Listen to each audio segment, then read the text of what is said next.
उत्तराखंड के ये राज आपके पैरों तले से खिसका देंगे जमीन। देवभूमि के अंदर मौजूद है दुनिया के सबसे बड़े अनसुलझे राज। कहीं पानी में मछलियों की जगह तैरते हैं इंसानी कंकाल, तो कहीं जंगलों में इंसानों को उठा ले जाती हैं परियां।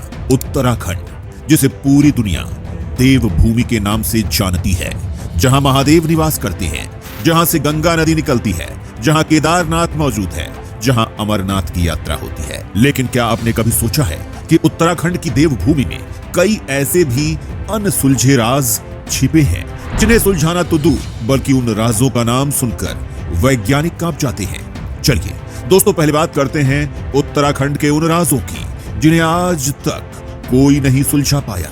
उत्तराखंड का पहला सबसे बड़ा राज है रूपकुंड की झील का, जिसके पानी में मछलियां नहीं बल्कि इंसानी कंकाल तैरते हैं, जो सुंदर तल से 5029 मीटर की ऊंचाई पर स्थित एक ग्लेशियर झील है, जो वैसे तो साल के ज्यादातर महीनों में जमी ही रहती है, लेकिन जब वो पिघलती है तो अपने साथ सैकड़ों मानव कंकाल सतह पर ले आती है।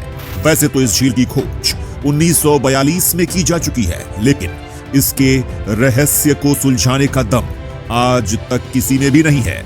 सैकड़ों बार रिसर्च करने के बाद आज तक वैज्ञानिक इस बात को नहीं पता लगा पाए कि ये सैकड़ों इंसानी कंकाल आए तो आए कैसे। सैकड़ों बार रिसर्च करने के बाद आज तक वैज्ञानिक इस बात को नहीं पता लगा पाए कि ये सैकड़ों इंसानी कंकाल यहाँ आए तो आए कैसे। वहीं सबसे चौंकाने वाली बात इस झील को लेकर यह है कि ये कंकाल सिर्फ भारत के लोगों के ही नहीं बल्कि ग्रीस, साउथ ईस्ट एशिया के लोगों के भी हैं। और ये लोग हजारों साल पहले भारत में, खासकर उत्तराखंड में क्या कर रहे थे, इसका जवाब भी वैज्ञानिकों के पास नहीं है।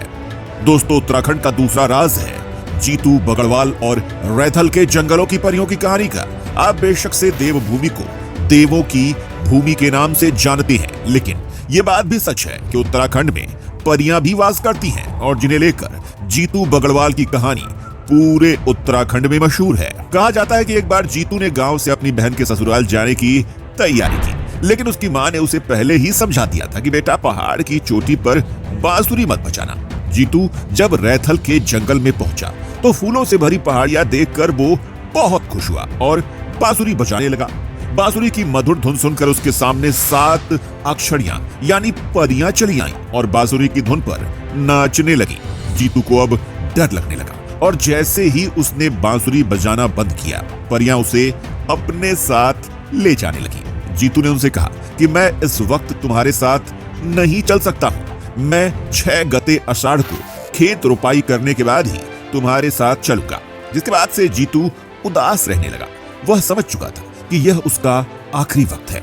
दिन बीते और रोपाई की 6 गते आषाढ़ आ गई, और उसी दिन जीतू अपने खेतों में रोपाई कर रहा था कि आछरिया यानी परियां जीतू बगड़वाल को अपने साथ ले जाने के लिए आ गईं। उस वक्त अपने सामने परियों को देखकर पूरा का पूरा गांव ही हैरान हो गया। और यही नहीं, आज भी उत्तराखंड के रैथल के जंगलों में परियों को देखने की बात कही जाती है। इन जंगलों में लोगों के साथ अजीब से अजीब घटनाएं होती हैं, जिन्हें आज तक वैज्ञानिक नहीं सुलझा पाए हैं।